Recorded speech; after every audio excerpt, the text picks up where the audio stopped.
people in the room know who I am, but I'm serving as the provincial leader at this time in our history.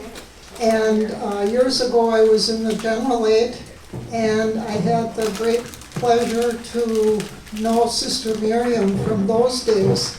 So when she came here to the United States to speak at various parishes and try to raise some money for the Holy Land region, I was very, very thrilled that I would see her again. So I am welcoming her, and I'm welcoming all of you, because I think this will be a very informative evening.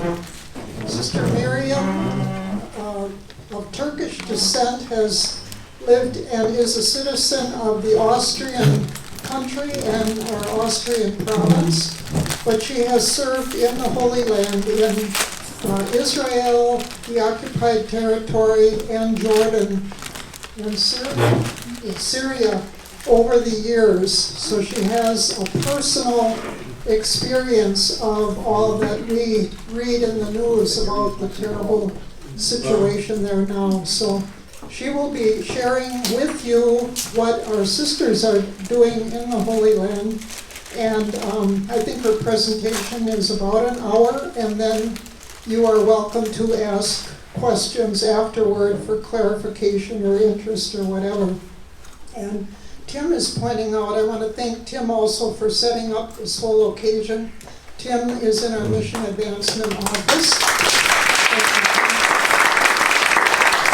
So he's pointing out there is an article that just came out a couple days ago in the Global Sisters Report on Sister Hildegard Jansenhofer, who also has been in the Holy Land for many years and is transitioning back to Austria.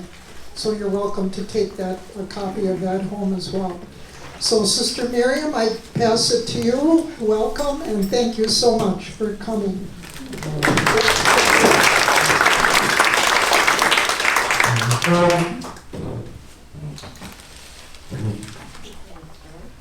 Now I run to my supper.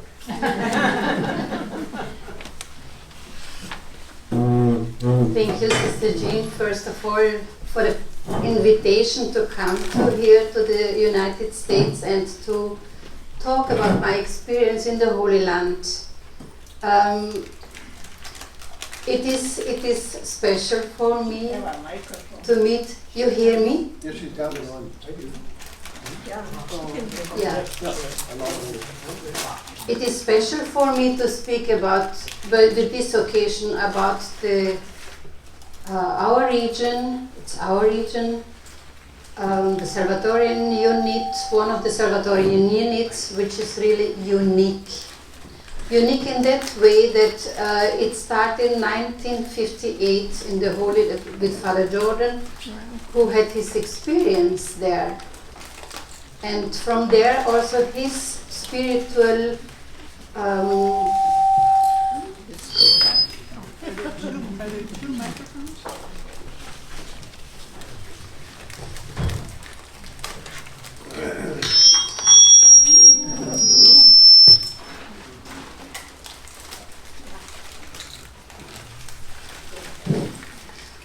this also where it started his spiritual inspiration for his foundation, for our congregation, for our societies, our fathers here and brothers, to found this society and this congregation. So for us in the Holy Land, it is really important to be present there in the country of Jesus, in his home country, to be present and to help the people, especially the Christian, to discover their identity being Christian. You see, they are living there among Muslims, among Jewish population, and they are in a minority in a double way. First, as Arabs, they are Christian, not Muslims. And the second, they are Arabs among Jewish. So this is the double minority, oppressed sometimes, in former times more often even persecuted. We find it also sometimes in several parts yeah, this is a part of our history there. And I think when children, especially children, when I come to this topic, then when children are experience this variety of 3 different religions, where are they at home? Where are they at home? In the school we can have influence. Through the children we reach the families. And this to make them aware you are on the path of Jesus, you are living there, you are his brothers and sisters. Yeah. So to make them aware, who are they as Christian in these countries? And I think we can transfer it also to our communities wherever we are. If we ask ourselves, where are we today as Christian in our societies? And the society is really spreading all over the world, increasingly mixed from different religions, different ideologies, or whatever you want to call it, ideas.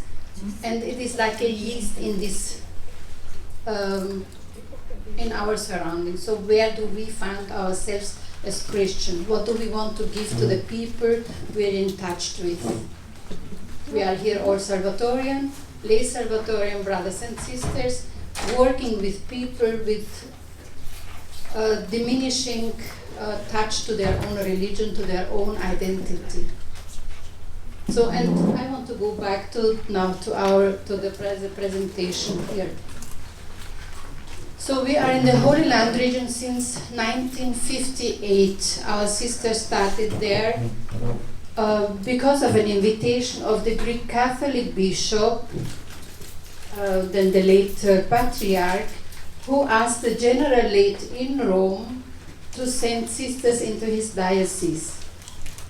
So our sisters came in 1958, in October, if I'm not wrong, and started in Nazareth with an orphanage. So you see here Nazareth is 1 star. Let me see here, this one. Yeah.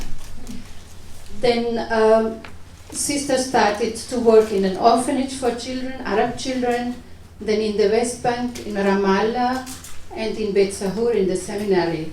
Ramallah was the hospital where the sisters started, and this was really, until now, we hear the people speaking about the sisters.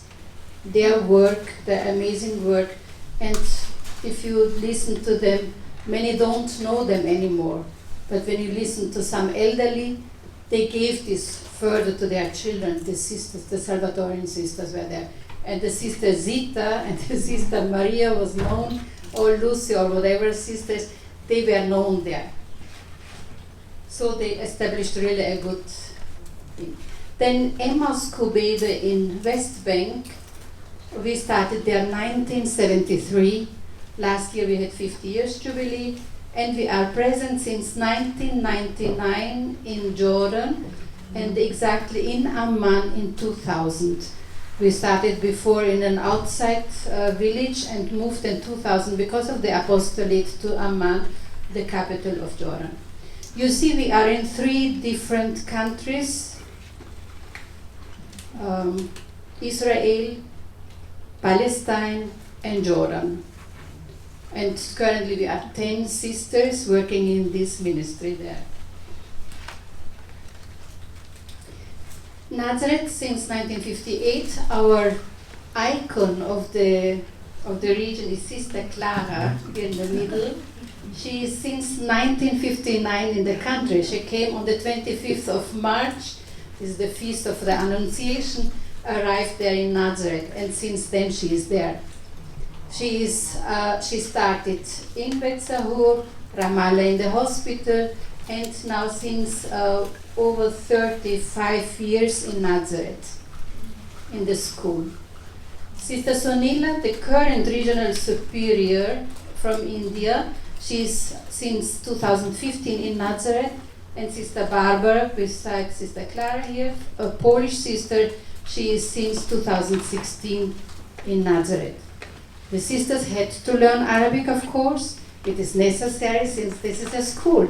So all the children speaking English, of course, they know, but it is better to speak in their own language. We are there. We are the ones we have to learn first before we teach others. We need to understand their life. We need to understand their language. This is important. And this wonderful basilica, this is the Basilica of the Annunciation. It looks a little bit different now in the front, but it is the change of the time, of course. Yeah, Sister Clara, here we had her 60th professed jubilee. The garden was donated from our donors, German donors, in honoring her marvelous work, what she did in the Holy Land. Yeah, until now, she is already 87 this year, but she is still aware what is going around, and she cannot stay in the convent. She has to go down to the school to see what is going on, to be updated.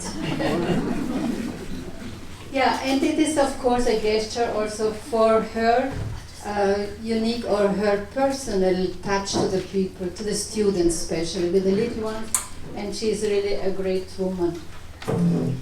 Yeah, the text in the middle, you know these numbers surely, 17:3. This is John 17:3 in Arabic, says, this is eternal life, to know you the one true God and Jesus Christ whom you have sent. In Arabic, وهذا هو الحياة الأبدية أن يعرفوك أنت الإله الحق وحدك ويسوع المسيح الذي أرسلته.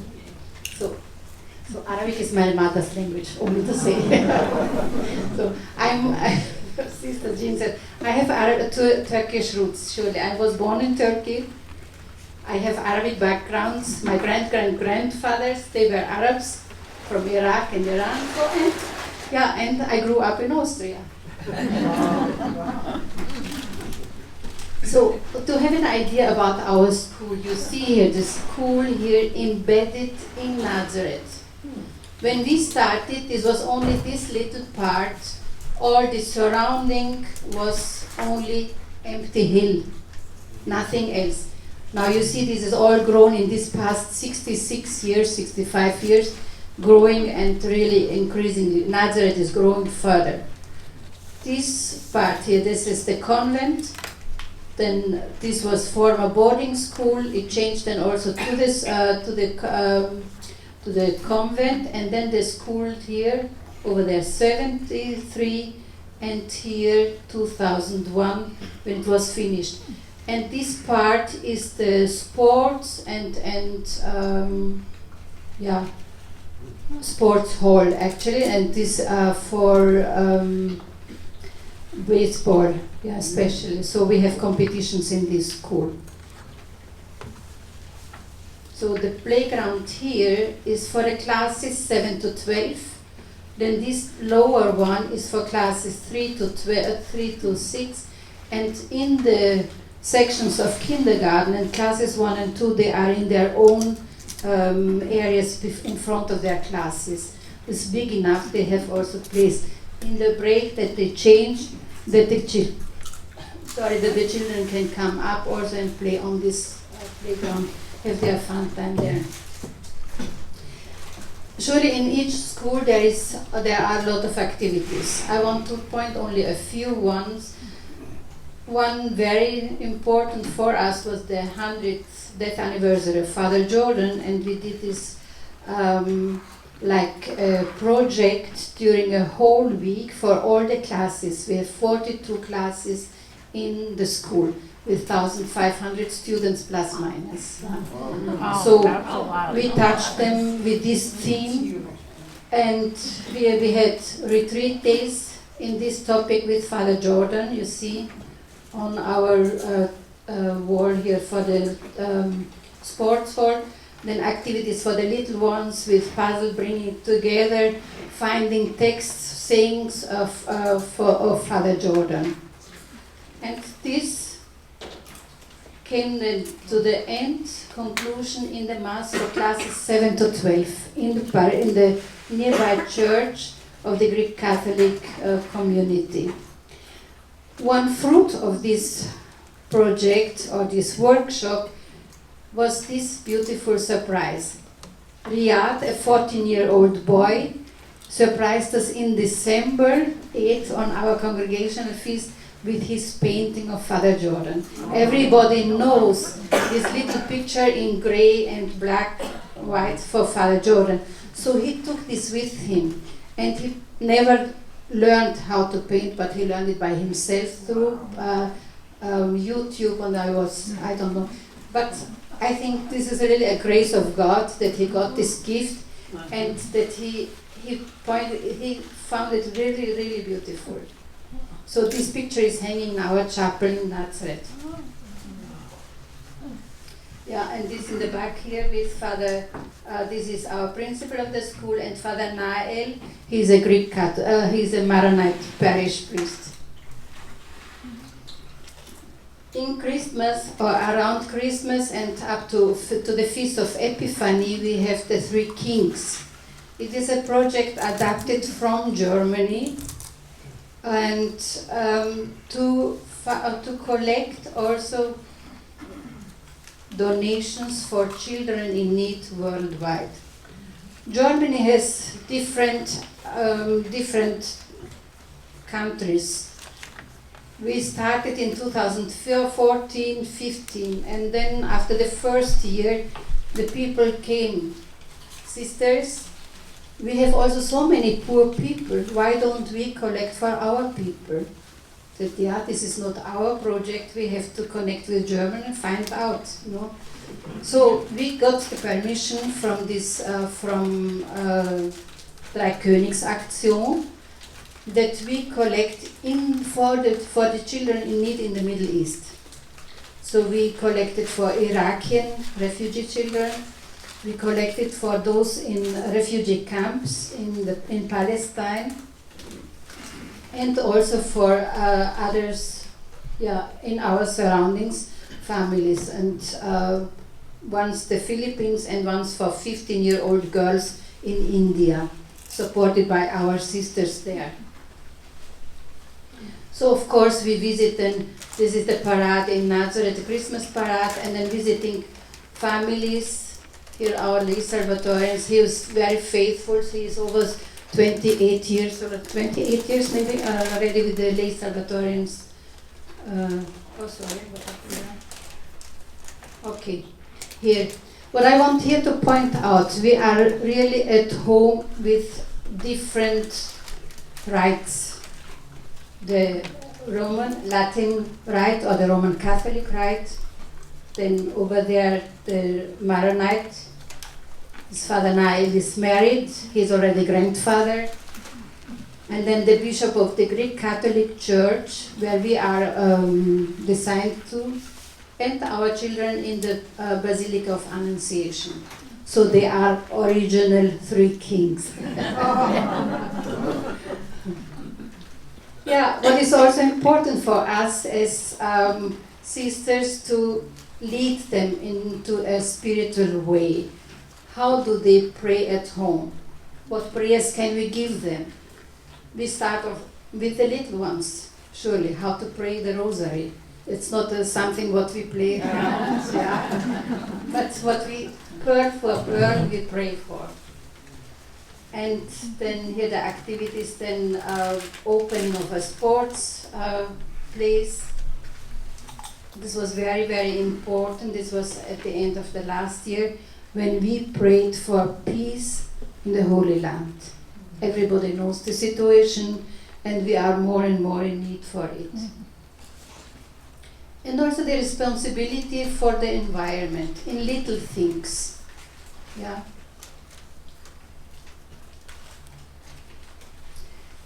For the humanitarian also, children receive a lot, and they need to know it is a receiving and a giving.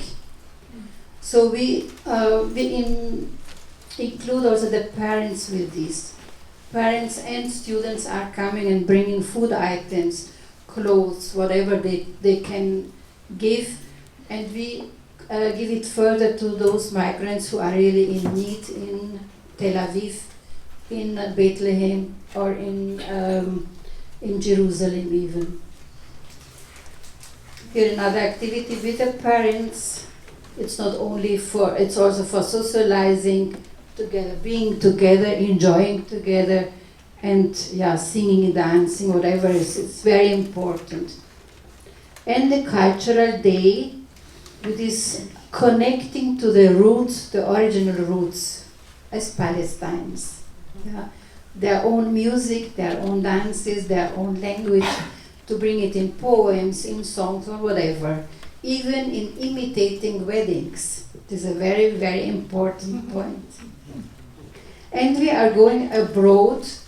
When we are connecting with other schools in Germany, we change off. 1 year is coming, they come to our school, and then the other year they go then to Germany and have really nice connections to the students. Sorry, I'm covering here, you know. Yeah, connections are always important, so we are also in good connections with our sisters from other congregations. We are from the Greek Catholic here, these are from the Greek Catholic neighboring church, and those are in Tabqa.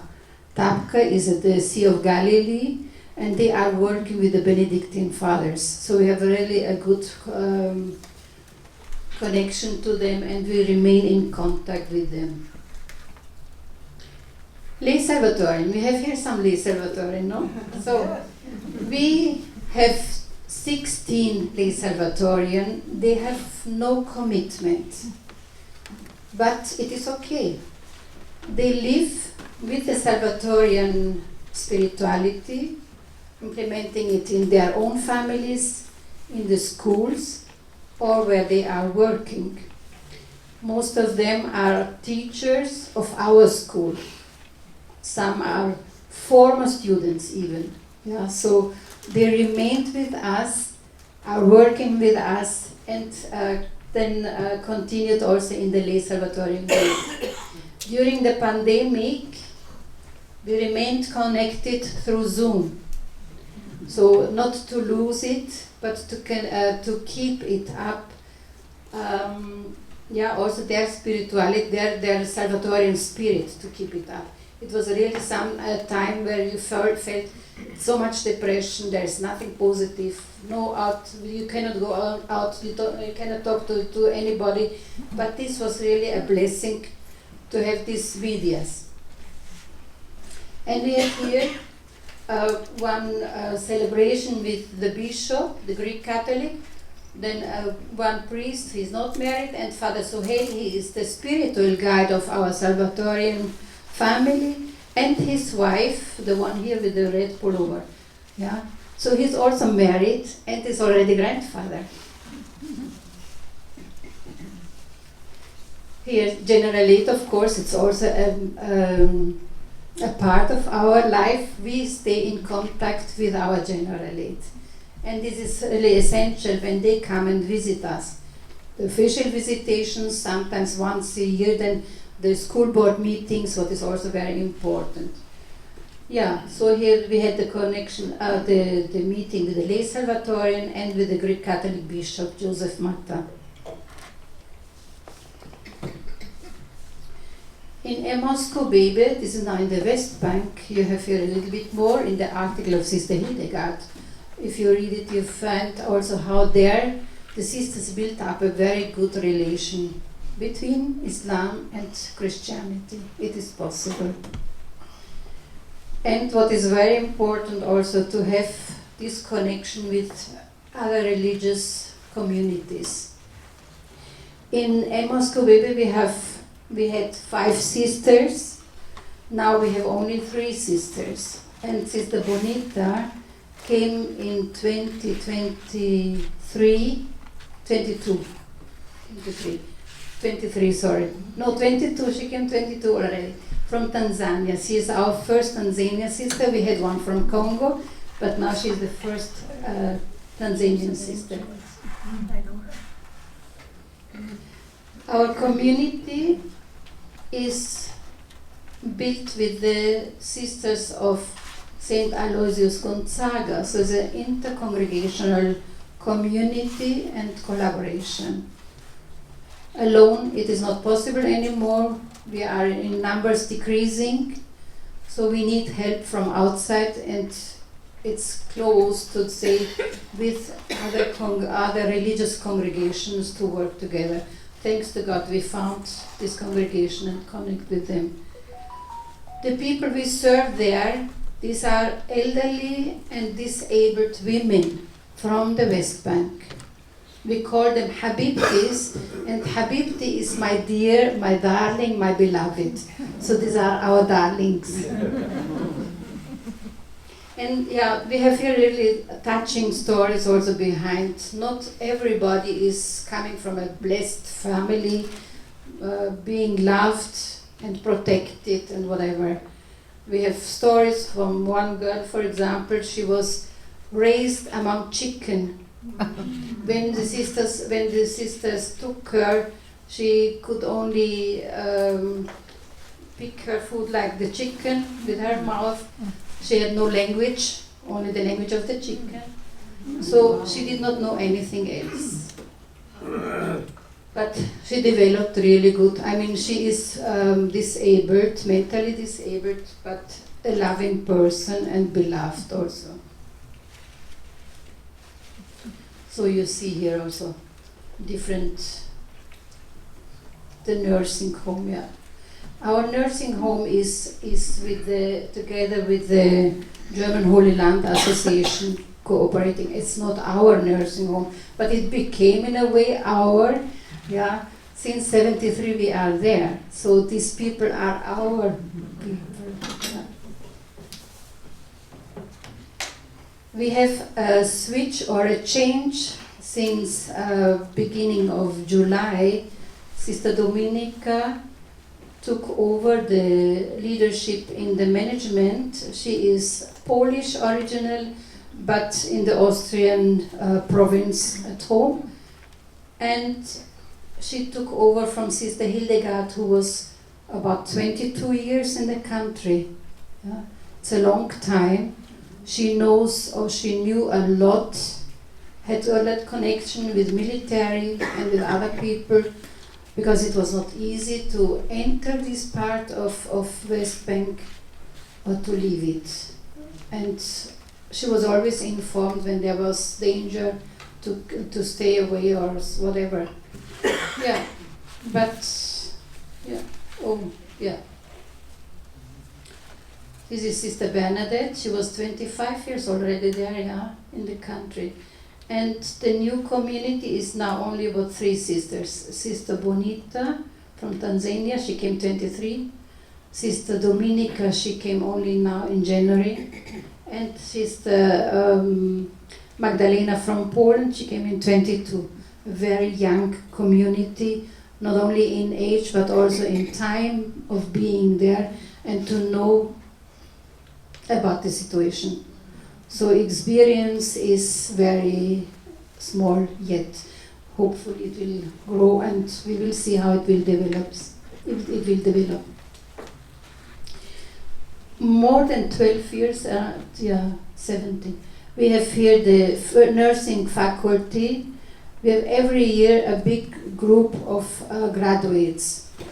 And all our graduates have really a very good place where they can start to work.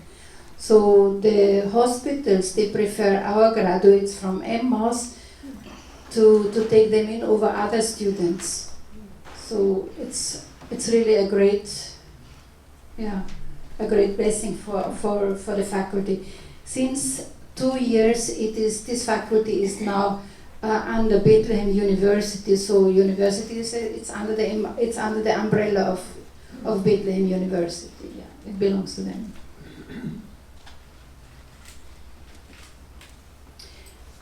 The beatification of Father Jordan is very huge event in the whole Salvatorian world. It moved many things in us, around us, and about us, I think. Yeah. In Nazareth, we had 1 week ahead to the beatification the possibility to be present in Radio Maria.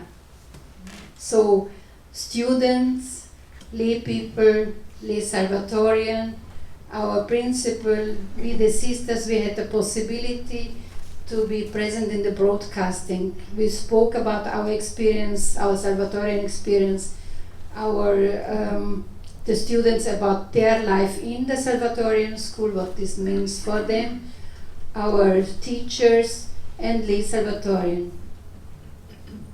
And on the day of the beatification, this Franciscan sister translated the whole Mass into Arabic.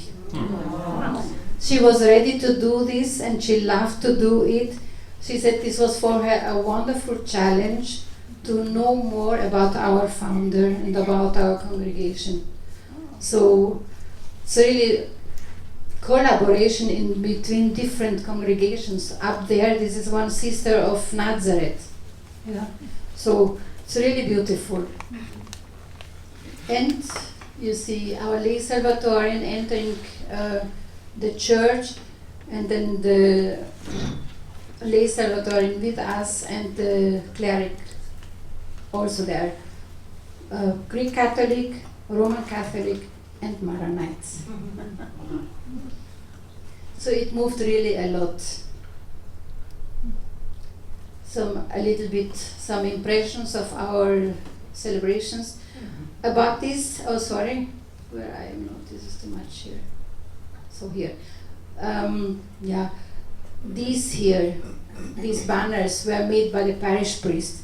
He said no, the whole decoration, including these balloons and flowers and all this, was all prepared by him. He said he knows our sisters when he was only a little boy. So, and when he became then a priest, he said, I can't leave this out, I have to do this. So he felt being a member of our community. So he had another impression. This was in the entry of our school also.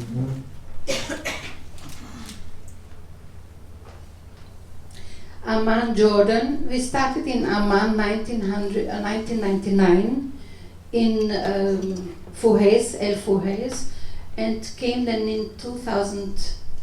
Yeah, 2000. We started then in Amman. Yeah, here I put some a little bit to have the idea. One of the world wonders, Petra, and this you surely know from the Old Testament, Mount Nebo. No? So when there's people who were sick and bitten by the snakes, when they raised their heads and looked up, then they were healed. So, and it is connected to our faith. Jesus was raised up, or yeah. So when we look up to him, the Savior, do we believe this? Mm-hmm. Sister Ursula Hopfen-Sitz, she initiated our migrants' work in Amman. This was in 2000. She died in 2000. This is a mistake. She died in 2022, suddenly. Yeah. But we are very grateful that her work really is initiated and we can continue this work. I will give you now here some. We have here stranded Indian people. They are not married. They came with a pilgrim group and then supported one family, one lady who was sick to return back, and they themselves remained in Jordan, having no money anymore, and the other group left. So what happened, they got one room and they had to pay over 70 JDs. There's a lot of money for somebody who has nothing, no possibilities for food and so on. And there were two men and this lady. All the three were Christian. They lived in one room, on the floor, one kitchen. They had a ceiling above their head, but the walls to the corridors were open. So you can imagine how much privacy, and for Asian people to be unmarried or not married, to these people to be in one room for one woman, this is something not thinkable actually. Our apostolate is going also to those people who are seeking prayers, like Buddhists. Here in the garment factory, they are Christian and Buddhist. Since the Buddhists don't have an own community, they seek what is close to them, the Christian community. They feel more safe to us, or being among us to pray. They feel this atmosphere, being protected, being safe, and being embedded in these prayers. And these are Asian people, Sri Lanka, Bangladesh, Pakistani, and different other Asian countries. Filipinos are not there. And here one Syrian refugee who needed medicine, who actually was left by his family and stayed alone there after the war in Syria. We have connections also to the community of the Philippines. They are cared by the Theresian community. This is a lay congregation. Yeah, can we say it? Yeah. So they are sisters. They say they are sisters. This is their own congregation. It's the Theresian Sisters. They call themselves. Yeah. And visiting people in their surrounding, in their needs, in their poverty is very important, to go out of our own four walls to meet the people there. We don't wait until they come and seek us, but we will go and look for them also. And here Ursula Schulten, Sister Teresa, she is since 2012 in the country. And here Sister Teresa, Sister Benita from Sri Lanka, and an Ethiopian young woman with her son Nahum. Last year we started in our migrant center also workshops with the Africans. So these people are from Kenya, from Uganda, from Zimbabwe, and from Zimbabwe. So these young women, most of them are runaway cases, to say it like that. They experienced violence, discrimination, so they ran away and ended up without documents. They are illegal or in the country. We try to collect them or to bring them to our center to give them also the feeling they are not alone, though they are illegal. And we try to help them getting their papers, or either work permit and stay permit. It's not always easy because, to get these papers with lawyers, and so it's very tiring sometimes. And their status that they are illegal, it's not supporting, of course. We are working with these people. This is the International Organization of Migration, who are helping us, and we give them also the place where they can do their works. When they have gatherings, they can come and take these rooms also. And we don't stay only with the Sri Lankan and with the African, we have also with the Iraqian women here. We are in connection with them, and the Oriental churches, religious groups. This is our logo, Salvatorian Sisters Center for Migrants. Our logo is this encountering people. It is a giving, but it's also we take and we give in both sides. And this encountering shall be a healing one. This plant is called insulin. It's a herb which is used for lowering the blood pressure, the sugar level. No? So it's a nice symbol to see our being with the people shall be a healing. Yeah. And this shall be experienced by the people, and we in contra, we experience it also. These people are seeking something. Yes, we give them, but my experience says, and we can say it all, we receive a lot from these people. So we are working with the female of women's prison ministry in Jordan, who are visiting these imprisoned women. I don't know if you read the article which was sent out. These people help to find sources, to financial sources to help the women to go back to their countries. Yeah. They cannot stay. Once they are detained by the police, they are not allowed. They will be immediately deported. As soon as they get the permit to leave the country, they will be deported. They cannot remain then in the country. For those who are still with us, we give them classes in Arabic. Sister Iman Komboni's sister is working with us, and here a Dutch woman, a volunteer, is helping us with computer lessons and so. And here we started with knitting and crochet and computer lessons. Sister Deepa is here from India. She is helping there also to give them sufficient education or help to learn about the computer, what they need for themselves then. Collaboration is essential, of course. We have with the Little Sisters, with the Mother Teresa Sisters, and with Mr. Adhikari, who is the owner of a cargo company, shipping of things, goods and so.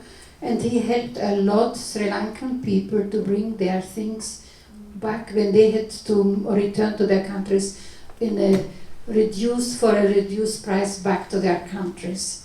So he's really very supportive, and he has a lot of knowledge about their culture, their mentalities, and he helps us with this. And we have connection to the Caritas. He's the director of the Caritas, and with the ambassadors from Sri Lanka and from India. Beside this Indian ambassador is Father Bimal. He is an Indian Jesuit and superior there. We are very good in collaboration with the Jesuit community nearby to us. Here is Sri Lankan parish community with the father here. He's from Sri Lanka. Every second year or every 2 years there will be another priest assigned for the community in Amman to be among them. We have, of course, counseling of the women. Sister Teresa and Sister Benita, their language is Sinhala. Of course, those women, they know Arabic a little bit. Some know English, some don't know. So how to communicate then with these people? Then it's good that we have our Sri Lankan sisters there. I can communicate with them in Arabic, but sometimes we don't understand each other. It's not enough. Yeah. Mm-hmm. And this young woman, this is a 21 years old Faith. She tried to escape violence by help of these bed sheets from the 3rd floor. The bed sheet was not long enough. She fell half the way down and broke her hip, her leg, and the arm. You see. And she was really in a miserable state when we got to know her. But thanks to God, she recovered well. She got a fine job. Her employer is very good to her. She knows that she cannot work very hard work, so she keeps her also being comfortable in her surrounding. Thanks God, we have good people also around us. And Amman or Jordan is actually an Islam state, but you see here the mosque and the church living beside each other. It is possible. Yeah, all our work, our apostolates, beginning within our own communities, we are blessed, but we have to be also a blessing for each other, starting with ourselves in our own communities, going then to the others. Then it is also authentic. I think this is an experience we have.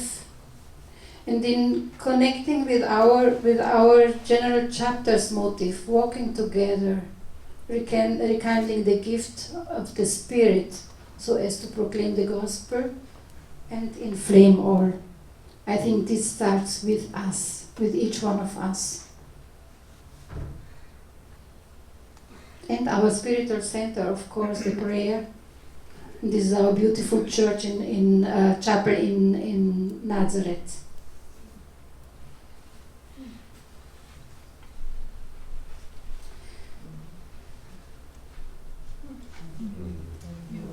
Hope is stronger than any obstacle or despair.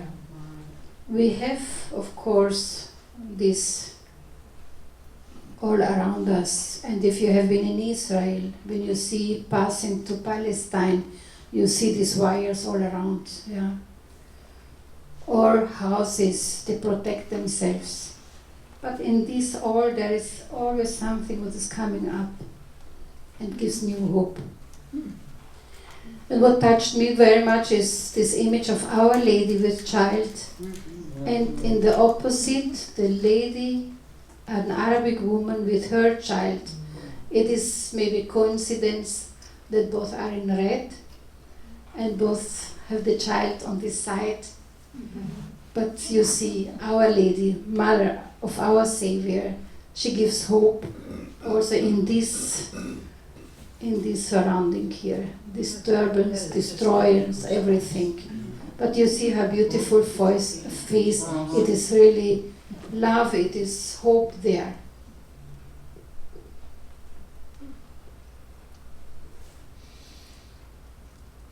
Peace, salam, Friede, shalom. These are things what we need daily. And when we pray for peace, and we pray as peace in ourselves, in our families, in our societies, and then this can spread. I try to find in different languages, but what is very important, our world needs this light of peace.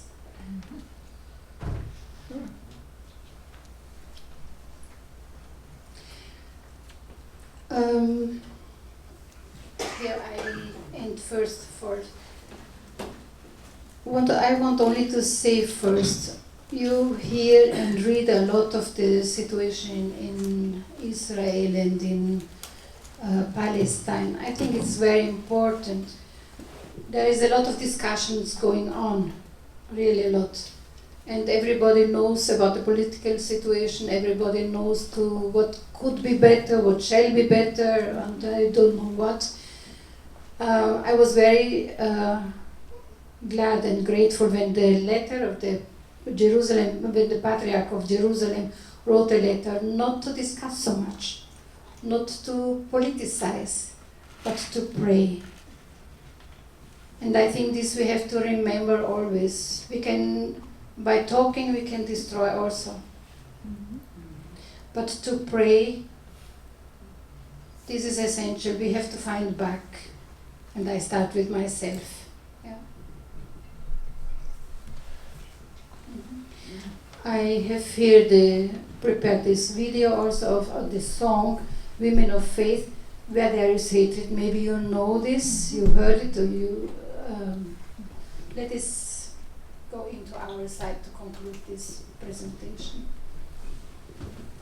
Make us instruments of your peace. Where there is hatred, let your love increase.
instrument.